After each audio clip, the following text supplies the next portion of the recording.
আসসালামু আলাইকুম। Hello everyone, welcome back to my channel. This is Marzia's daily blog থেকে বলছি। কেমন আছেন সবাই? আশা করি সবাই ভালো আছেন। আমিও আল্লাহর রহমতে অনেক ভালো আছি। তো আজকে আমার একটু ঠান্ডা লেগেছে, তো তাই ভয়েসটা একটু শুনতে হয়তো খারাপ লাগতে পারে। তো আজকে সারাদিনের একটা ব্লগ নিয়ে চলে আসলাম। সারাদিন আজকে টুকিটাকি অনেক কাজ করেছি। ঘুম থেকে উঠেই রীতিমতো প্রতিদিন যা হয়, ঘরটাকে গুছিয়ে নিতে হয়, এটা প্রতিদিনের কাজ থাকে, তাই করে নিলাম। তারপর হচ্ছে গিয়ে রুটি বানালাম, ডিম ভাজলাম আর সবজি ভাজি করলাম। আসলে অফ ক্যামেরাতেই নাস্তাটা করে নিলাম। সব সময় ক্যামেরা ধরে কাজ করতে বা কিছু করতে অনেক খারাপ লাগে, তাই আর করলাম না।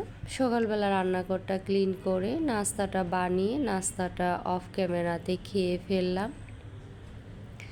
তারপর নাস্তা খাওয়ার পরে তো দুপুরে রান্নাবান্না থাকে, তো সেই জন্যে হচ্ছে মিষ্টি কুমড়া নিয়ে নিলাম, মিষ্টি কুমড়া ভাজি করার জন্যে। আর মুরগির মাংস রান্না করলাম আর ডাল রান্না করলাম। আসলে আজকে একটু ঠান্ডা লেগেছে, শরীরটাও তেমন ভালো না, তাই খুব বেশি ভিডিও করতে ইচ্ছে করছিল না, তো রান্নাগুলো আর দেখাতে পারিনি। তারপর হচ্ছে গিয়ে রাজশাহী থেকে আমের অর্ডার করেছিল, তো 1 কার্টন আম দিয়ে গেল। তো এটা রাজশাহীর আম।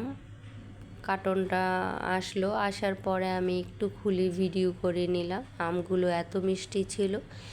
তারপর বিকেলবেলা একটু বাইরে হাঁটতে বেরোলাম, তো মাথার কাছ দিয়ে একটা প্লেন গিয়েছে, ওটা আসলে ভিডিও করতে পারিনি। তো পরপর আরেকটা প্লেন গেল, মনে হচ্ছে একদম আমার মাথার উপর দিয়েই যাচ্ছে। তো খুবই ভালো লাগছিল, তাই আমি একটু ভিডিও করে নিলাম।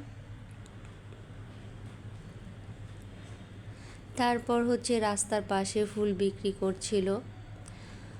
তো আজকে আবার বাসায় একটু বাজার নিয়ে আসছিল। এগুলো হচ্ছে ঈদের জন্য টুকিটাকি করে করছে আমাদের বাসায়, একদম একবারেই সব কিছু নিয়ে আসে না। ঈদের আগের থেকে অল্প অল্প করে সব কিছুই নিয়ে আসে, কারণ অনেক সময় মনে থাকে না বা কিছু থাকে না। তো নিয়ে আসলো এখানে হচ্ছে ডিপ্লোমা 1 কেজি দুধ নিয়ে আসছে, এটা পাউডার দুধ 1 কেজি। তারপরে হচ্ছে তরল দুধ আনলো 2.5 কেজি। তারপরে আমি দুধটাকে নামিয়ে নিলাম এখানে। আর হচ্ছে 5 লিটার তেল নিয়ে আসছে। অবশ্যই আমাদের বাসায় 5 লিটার তেল আরও আছে, এটা আজকে নিয়ে আসলো, যেহেতু কোরবানির ঈদ একটুখানি তেল বেশিই লাগে রান্নাবান্না, গরু মাংস। তারপর 2টা চিপস নিয়ে আসলাম।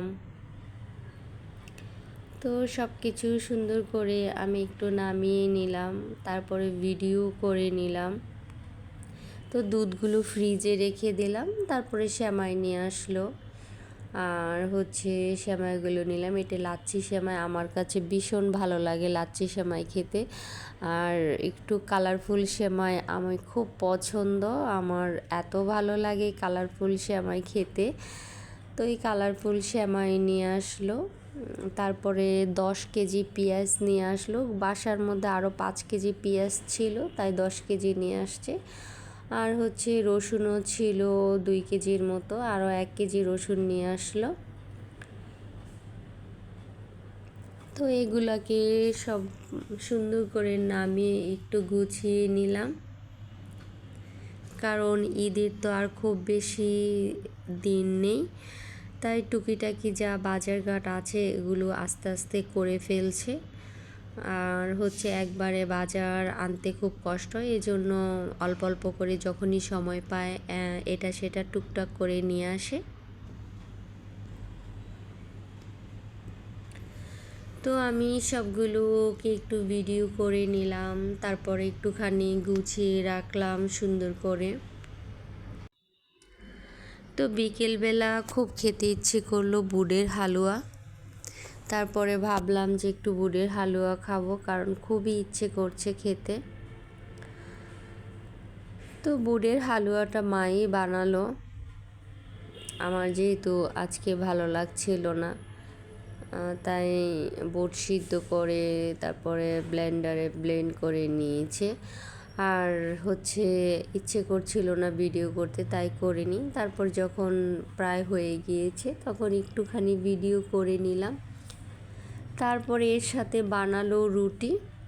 তো বিকেলবেলা আজকে হালুয়া দিয়ে রুটি খেলাম, মানে এটা খেতে ইচ্ছে করছিল তাই খেলাম, কিন্তু খুবই ভালো লেগেছে। তারপরে খাকরোল, এটা কি কেউ চেনেন? এটা হচ্ছে যখন এটার সিজন আসে তখন আমাদের বাড়িতে প্রচুর খায়। আর কাঁঠাল বিচি দিয়ে শুটকি দিয়ে খাকরোল রান্না করেছে। আমি এটার অবশ্যই একটা ভিডিও করেছি ফুল রেসিপিটার। তো কাঁঠাল বিচিগুলোকে সুন্দরভাবে ধুয়ে আর খাকরোলগুলোকে ধুয়ে নিলাম। তারপরে শুটকি দিয়ে ভুনা করে ফেললো। তো ভুনা করার পরে আর হচ্ছে থানকুনি পাতা দিয়ে আলু দিয়ে ভাজি করেছে।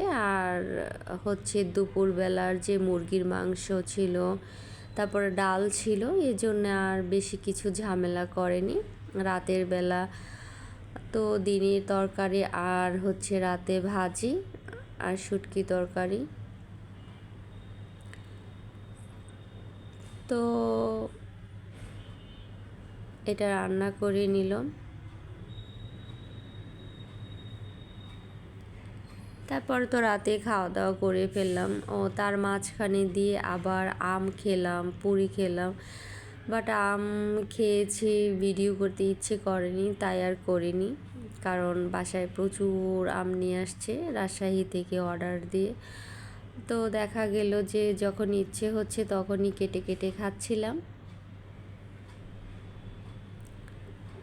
তো এই তো ছিল আজকে সারাদিনের একটা ব্লগ। আজকে সব কিছুই অল্প অল্প করে করেছি। তো আশা করি সবাই ভালো থাকবেন, সুস্থ থাকবেন।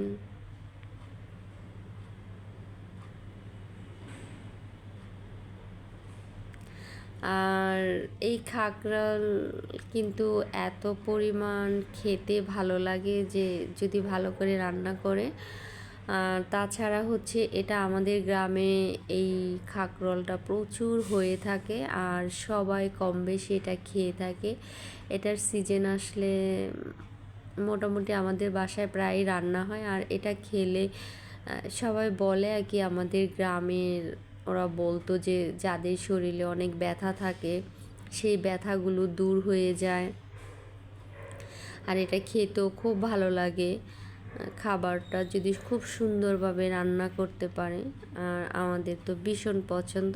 আর এই খাকরোলের যে পাতা থাকে, কচু পাতার মতো থাকে, ওই পাতা সিদ্ধ করে তারপরে পাটায় বেটে তার সাথে যদি একটু কালিজিরা দিয়ে ভর্তা করা যায়, তো ভর্তাটা করার পরে সরিষার তেল দিয়ে মাখিয়ে খেতে কিন্তু ভীষণ মজা। তো খাকরোল রান্না করার পর যে পাতাগুলো ছিল সেই পাতাগুলো সিদ্ধ করে আমরা কালিজিরা দিয়ে ভর্তা বানিয়ে খেয়েছি। ওইটার ভিডিও আসলে করা হয়নি। তো এই তো মোটামুটি ছিল আজকে সারাদিনের একটা ব্লগ। আজকে সারাদিন কী কী করলাম, কী কী খেলাম, তাই নিয়ে চলে আসলাম। তো সবাই ভালো থাকবেন, সুস্থ থাকবেন। আল্লাহ হাফেজ।